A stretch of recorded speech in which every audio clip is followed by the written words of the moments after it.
meus alunos do 7º ano. Hoje nós vamos começar mais uma parte, né, do nosso primeiro capítulo da segunda unidade, né? Nós vamos falar sobre o renascimento cultural, sua influência. E nisso daí a gente vai dar continuidade falando sobre as bases do renascimento cultural e artístico. Vamos falar sobre a pintura renascentista do século XV. Vamos abordar também, né, a perspectiva como um ponto que fez uma divisão da forma de produção artística durante o Renascimento, né? E vamos falar também sobre o uso da perspectiva na fotografia. E vamos finalizar essa unidade com os exercícios. Bem, o que a gente precisa saber, né, sobre as bases do Renascimento cultural e artístico é que o Renascimento foi um período de grandes mudanças na Europa, tá? Fatores como os fatores econômicos, fatores sociais, influenciaram demais na produção da arte, como, por exemplo, as grandes navegações, que através dessa houve um acúmulo muito grande de riqueza, houve mudança nas relações da sociedade, relações trabalhistas, houve um acúmulo de riqueza justamente por causa dessa evolução econômica, houve uma busca muito grande pelo prazer, né? E isso inclui também o prazer do belo, o prazer da arte, né? Quanto à mudança da forma de ver, né? O teocentrismo, onde tudo era explicado pela religião, foi substituído pelo antropocentrismo, onde o homem era o centro das atenções, o centro da explicação. Tá? E isso influenciou também na busca por esse bem-estar. Tá? Então, por causa do pensamento vigente, que era o racionalismo, houve uma busca pela verdade, tá? Mas sem a influência do que se acreditava, a influência da fé. Tá? E com base nisso, houve um retorno aos valores da antiguidade, que foi o classicismo. Tá? Então, o que mudou? Houve uma representação mais realista do ser humano, que a gente chama de naturalismo, tá? E o prazer como princípio da vida. O que as pessoas mais queriam é o prazer, o hedonismo, né? Bem, a arquitetura, tá? A arquitetura passou a ser uma ciência exata, tá? Inclusive o arquiteto florentino Filippo, né? Filippo Brunelleschi, tá? Ele elaborou, né, a cúpula da Catedral de Santa Maria dei Fiori. Tá? Outra mudança que houve também foi a escultura. Tá? A escultura passou a ser mais realista e independente da função decorativa.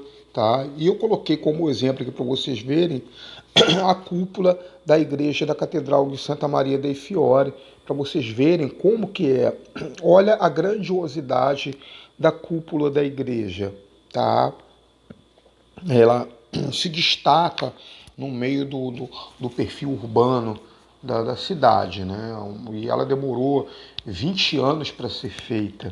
Ficou todo esse tempo, 10 anos para ser feita e gerou essa obra, essa perfeição aí, tá? Bem, dentro da pintura renascentista, tá, durante o século XV, tá, o que a gente teve de inovação? Giotto, né, o pintor, tá, ele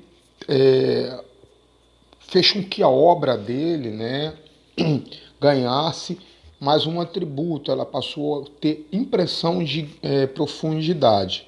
Já Tommaso Casai, que era conhecido como Asácio, né, ele pintou de forma a atribui à obra dele uma característica, que era a impressão de volume. Então eu vou mostrar para vocês aqui duas obras desse pintor. A primeira do Masácio, tá? Que é a Virgem, né? Com Santana, né? Virgem a Criança com Santana, tá? E a segunda é a do Masácio, a Trinitar, né? Notem que ela tem aquela ideia de profundidade, de que é um corpo, não é um desenho chapado. E isso foram coisas que foram influenciadas, foram inseridas na pintura durante esse período da Renascença. Agora, o divisor de água que marcou realmente a arte na Renascença foi a inclusão da perspectiva. Tá? E o que é perspectiva? É a relação que um objeto estabelece com outro, de acordo com o ponto de vista, tá? Podendo ser uma perspectiva linear ou uma perspectiva atmosférica. Vamos ver primeiro o que é uma perspectiva linear, tá?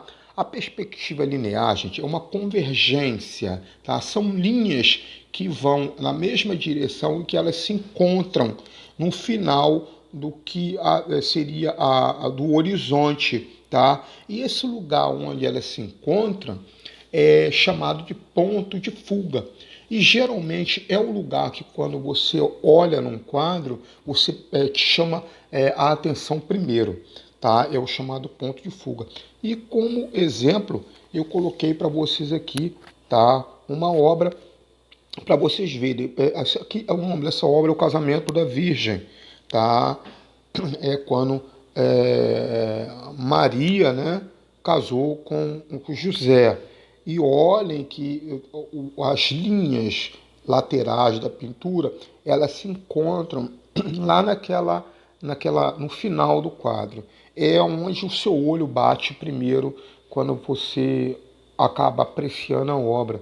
Isso é o chamado ponto de fuga. Tá? A perspectiva chamada aérea ou atmosférica, ela aplica na pintura o princípio de quanto mais longe, mais um objeto, mais longe está um objeto, menos intensas são as cores, para dar uma ideia, tá, de distância realmente. E os objetos também são menos definidos, os seus contornos também, tá? Para criar justamente essa impressão de profundidade de distanciamento, tá? E aqui a gente eu vou mostrar para vocês uma figura de Leonardo da Vinci, tá? A Ginevra de Banksy, tá? Olhem a moça que é representada no quadro, tá? Essa obra está na Galeria Nacional de Arte, em Washington, nos Estados Unidos. É um quadro de pequenas dimensões, 38,8 por 36,7, né? Ele demorou 4 anos para fazer essa obra e gostaria que vocês observassem. Olha o colorido do cabelo da moça, olha essa vegetação que está logo atrás dela. Agora, do lado direito do quadro, olhem aquelas construções. A construção ela está, digamos assim, com a cor indefinida, meio embaçado, como se tivesse entre a distância da moça e aquela obra lá no fundo, tivesse um nevoeiro. Isso é um recurso dada a perspectiva aérea.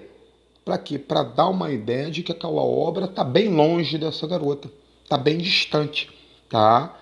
É um recurso usado pela pintura que foi inserido justamente nessa época do Renascimento, tá? Mas a perspectiva, gente, é uma das marcas do Renascimento, que permitiu a representação dos objetos de forma tridimensional, com volume, e em superfície bidimensional, sem volume, tá? Mas com grande realismo, o que intensificou inúmeros que influenciou inúmeros artistas e movimentos artísticos, né? E influencia até hoje, é feito dessa forma até hoje, tá? A perspectiva ela também pode ser usada na fotografia. Eu coloquei duas realidades para vocês. Eu coloquei a linha de uma linha férrea em forma de desenho e coloquei uma linha férrea em forma de fotografia, tá? Ela é usada em desenho e ela é usada na fotografia, tá? Aí está falando que muitos fotógrafos usam a perspectiva para ampliar a impressão de profundidade da imagem, uma vez que a fotografia tende a retirar a sensação visual de volume dos objetos, tá? Então ele usa a perspectiva com essa intenção aí, tá?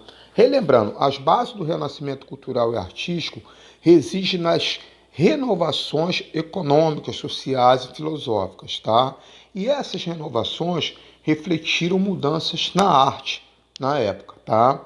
E não foi somente na pintura, foi na arquitetura, foi na pintura, foi, né, na escultura, tá? Na forma de pensar, na filosofia, tá? Mas a perspectiva foi uma das mais importantes marcas do Renascimento e influenciou o trabalho de muitos artistas e influencia até os dias de hoje.